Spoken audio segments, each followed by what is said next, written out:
பிரியமானவர்களே, இயேசு கிறிஸ்துவின் நாமத்தில் உங்களை நான் வாழ்த்துகிறேன். இந்த நாள் காலை பொழுது உங்களுக்கு எப்படி இருக்குது? நல்லா இருக்குதா? சுகமா இருக்கீங்களா?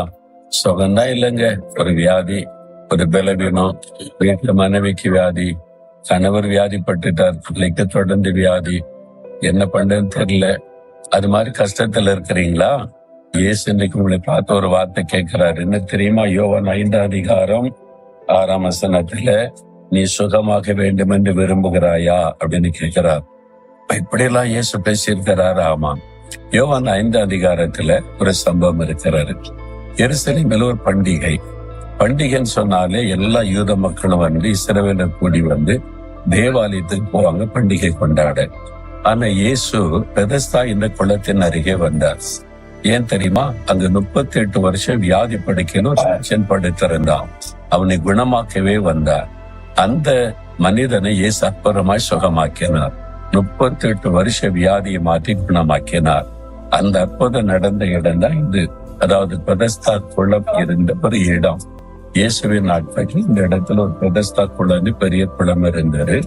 5 மண்டபங்கள் இருந்தது. இந்த மண்டபங்கள்ல அநேக வியாதிஸ்தர் படுத்திருக்காங்க. எப்போதாவது ஒரு முறை தேவதூதன் இறங்கி குளத்தை கலக்குவான். அது கலைஞருடன் யார் முதலாவது இந்த குளத்துல இறங்குறாங்களோ எப்பேற்பட்ட வியாதிஸ்தர் இருந்தாலும் சுகமாகிடுவாங்க. ஆனால் நிறைய பேர் சுகத்துக்காக ஏக்கத்தோடு இங்க காத்திருப்பாங்க. ஒரு மனிதன் 38 வருஷம் படுக்கையிலே இருந்தானா எளிமை நடக்க முடியாது. அதனால தண்ணில இறங்குறதுக்கு யாராவது உதவி செய்தாதான் முடியும். உதவி செய்ய ஆள் இல்லை. ஒரு விரக்தியோட படுத்திருக்கிறான். இவனை தேடித்தான் இயேசு வந்தார். இந்த இடம் எருசலேமுடைய மதில் சுவர்ல பல வாசல் இருக்குல்ல, ஆட்டு வாசல்.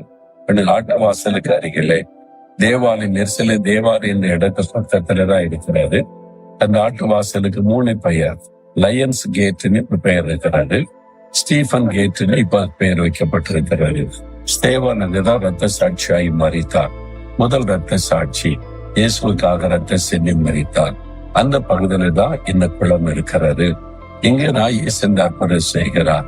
அவனை பார்த்து ஆண்டவர் கேட்டார், சுகமாக வேண்டும் என்று விரும்புகிறாயா? இன்னைக்கு உங்களை பார்த்து கேட்கிறார், என் மகனே நீ சுகமாக நீ விரும்புறியா? மகளே நீ சுகமாக நீ விரும்புறியா என்று ஆண்டவர் கேட்கிறார். உன்னுடைய விருப்பத்தை அறிந்துதான் அவர் அற்புதம் செய்ய முடியும். நான் விரும்புறேன், எனக்கு சுகம் வேணும், என் குழந்தைக்கு சுகம் வேணும், என் கணவருக்கு சுகம் வேணும்.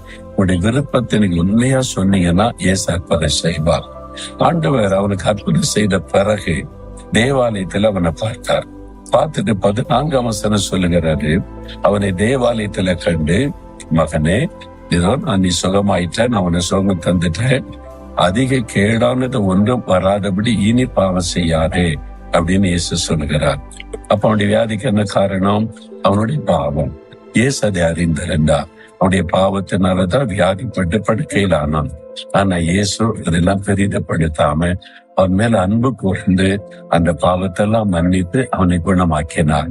ஏன்னா அவனுடைய பாவத்தை தன்மீது ஏற்றுக்கொண்டார். அவர் பாவத்தை சுமந்து திருக்க வெளிப்பட்ட தேவாட்டு குட்டிதானே, அந்த பாவத்தை அவர் சுமந்து கொண்டு அவனை சுகமாக்கி விட்டார். இப்ப சொல்லுகிறார், இனி பாவம் செய்யாதே மகனே, நீ பாவம் செய்து அதிக கேடானது உனக்கு வரும் என்று எச்சரிக்கிறார். பாத்தீங்களா? அப்ப இயேசு பாவத்தை மன்னிச்சுட்டார், சுகம் கொடுத்துட்டார்னா அதன் பிறகு பாவம் செய்யாதபடி ஜாக்கிரதையா இருக்கணும். இல்ல இயேசு எல்லாத்தையும் மன்னிச்சிருவார், இஷ்டப்படி இருக்கலாம் அப்படின்னு தப்பா நினைச்சிடக்கூடாது. அதிக கேடானது வரும்னு ஆண்டவர் எச்சரிக்கிறார். அப்ப இன்றைக்கு ஒருவேளை உன்னுடைய பாவத்து நிமித்தம் வியாதி வந்திருக்கலாம். உன்னுடைய பாவம், சாபம், ஏதோ ஒரு மீறுதல் நிமித்தம் அதை உணர்ந்த ஆண்டவரே என்னை மன்னிச்சிருங்க, என் கணவரை மன்னிச்சிருங்க, பிள்ளையை மன்னிச்சிருங்க, என் குடும்பத்தினுடைய பாவ சாபத்தை மன்னித்து சுகம் கொடுங்க அப்படின்னு நீங்க ஒரு வார்த்தை சொன்னா போதும், அவர் மனம் உருகிடுவார், இறங்கி ஒரு அற்புதத்தை செய்வார். இன்றைக்கு உங்க வீட்டுல ஒரு அற்புத சுகம் உண்டாக போகிறது. அற்புதத்தை பார்க்க நான் விசுவாசிக்கிறேன். இந்த இடத்துல 38 வருஷ வியாதியஸ்தனை குணமாக்கிய இயேசு இப்ப உங்களை தொட போகிறார்.